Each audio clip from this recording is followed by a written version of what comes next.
How good did that one feel? Felt really good.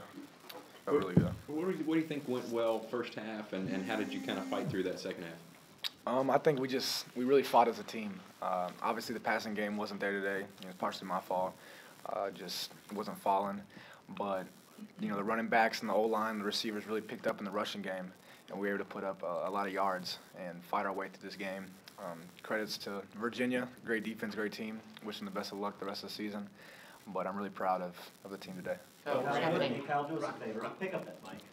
Pick up this one? Yeah, What's happening with your offensive line that this metamorphosis, the running game is just almost exponentially improved? I just think that everybody's getting, involved with each other's success.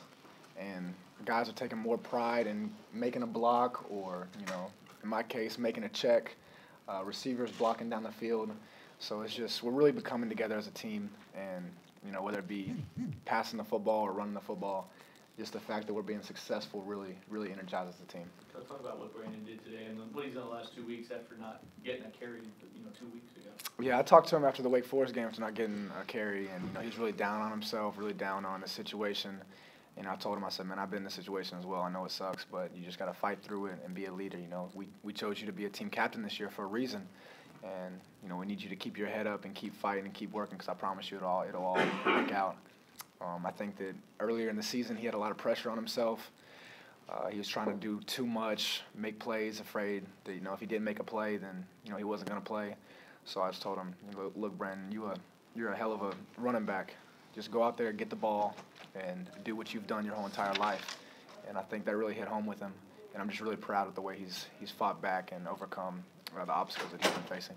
Lamar came in for a couple plays, come off balance, and then the Reggie touchdown. Just talk about how they used that package today with the three of you guys. Oh, yeah, it's great. It's great to be able to throw Lamar in there and Reggie in there and both be able to throw the ball or run the football. It really gives the defense a difficult way to game plan and change things up because, when I'm in there, there's not much running that I'm going to be doing. So the fact that they've got to switch up their whole entire game plan as soon as Lamar or Reggie touches the field really is an advantage in our favor. Talk about the talk you gave Brandon. Did somebody have to give you that talk when you were playing? Yeah, my dad was right there, and my family, my brother, they always, told me to stay positive and, just God works in mysterious ways and just believe in him and show faith and always be a team player because you never know when your number's going to be called. So just being able to experience that stuff in my situation, I feel like it would be selfish of me if I wasn't, to pass on the advice that I was given to my fellow teammates. Isn't it easy, though, when you're 0-3 and you're not playing, that attitudes get bad? Yeah, it is. It is. And before the Houston game, I was upset. I felt like that I, done really, really well, and I was being selfish and saying that I should be playing this and that. Coach Lamar Thomas talked to me on the way up to the elevator to the room right before the game and was like, "Hey, man, I see you're down. I see you're negative. Stay positive. You never know when you can get your chance. Because if you sit there and just dwell on the negativity, your performance will be negative. So just stay positive, and I promise it'll work out for you." And that's what I did, and, I haven't looked back since. How did the team stay positive? 0-3 start. What kept the ship from turning over? Well, we knew we had the talent, we had the ability. The 0-3 losses weren't like we were getting, destroyed. There were a couple point losses, a couple different plays here and there, protecting the football, this and that. We would have won the games. So it never was necessarily a confidence, problem. We knew that we were capable of doing it. We just had to do it. So, it just took a little bit longer than we wanted to. Talk about Cole's games the last couple of weeks, and did you know you had that capability? Yeah, everybody on the team knows how great of an athlete Cole is, and we've been talking all year about incorporating him in the offense more and getting him touches because of the tremendous player that he is. So, when we get an opportunity to give him a shot to go make a play, I try to do my best to get him the ball. In layman terms, what does it mean to us, to the fans, that you go under center and the others don't? What does that mean that suddenly has pepped up the running game? It just gives our running backs downhill advantage to run the football.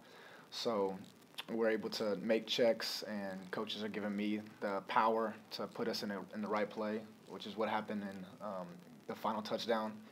We've been talking all day about running this weak side run, and if the safety dropped down, making the check to go strong. And I hadn't seen it all day, and finally they gave it to us. and we just all had the confidence to make the check and make the play happen. So it's just different looks for defenses and things like that put me under center. Kyle, what does it say about James? He doesn't catch a pass all day, but maybe makes the biggest play in the game on special teams.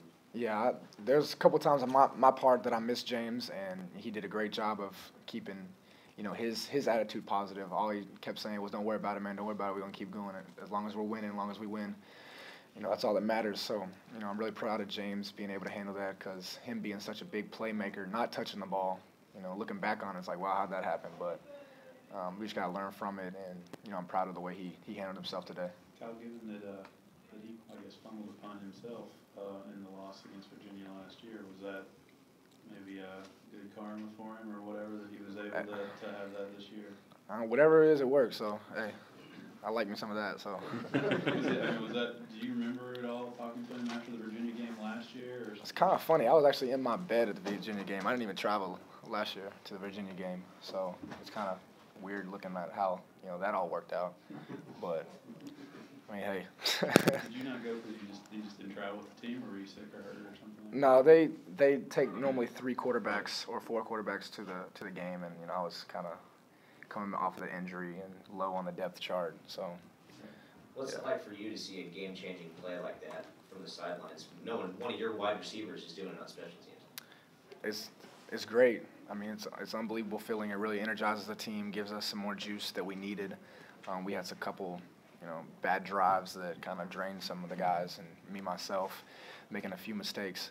So just him going out there and really contributing to the game at a different aspect of what he's normally doing, is outstanding, and I'm really proud of him. Speaking of energy, after that interception by Tremaine Washington, there was an impromptu dance party out there. Yeah. Who initiated that? Where'd that come from? They just happened to play a popular song, and then the O-line got going, the receivers got going, the running backs going, and I was like, well, I'm not going to be the only one standing out here, so I might as well get going as well.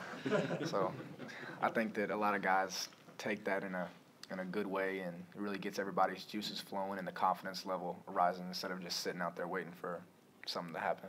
Kind of sort of assess the situation of the team now. You've got 2 regular season games left, both on the road. Excuse me, say again? Assess the situation, how you feel the team sits right now with these 2 games left, these 2 regular season games left on the road. I think we sit in a great position. We've really come out strong, and our offense has been alive, whether it be passing game against Syracuse, rushing game in both games. So the fact that we have this, swagger about ourselves and this confidence level to ourselves, it's really going to help us going, to Pittsburgh, which is a great team, and then, finishing the season against Kentucky. Kyle, just mentioned earlier about Cole. Just what did you think specifically about the hurdle? I mean, when you saw that and when he jumped over the guy. Well, I had gotten hit, and I was falling off balance, so I kind of ran 30 yards in the opposite direction. I looked at the jumbo screen, and I saw him jump. I was like, what the hell? He really just jumped over this dude. And it kind of, it didn't surprise me because it's Cole. He probably just did it just so he could get a cool picture. But the fact that it worked and got us in a good situation, I had to reward him the next play and get him a touchdown. What did you see from his route on the next play? Was that your first option? Was it goal on the next play, touchdown? Yeah, the way the play's set up is that, you're looking your eyes to the boundary, and, we did, studying the film, we understood how the defense was going to play that type of route, and they did it, so I just was able to give Cole an opportunity to make a play. All right, Kyle. Thank you all.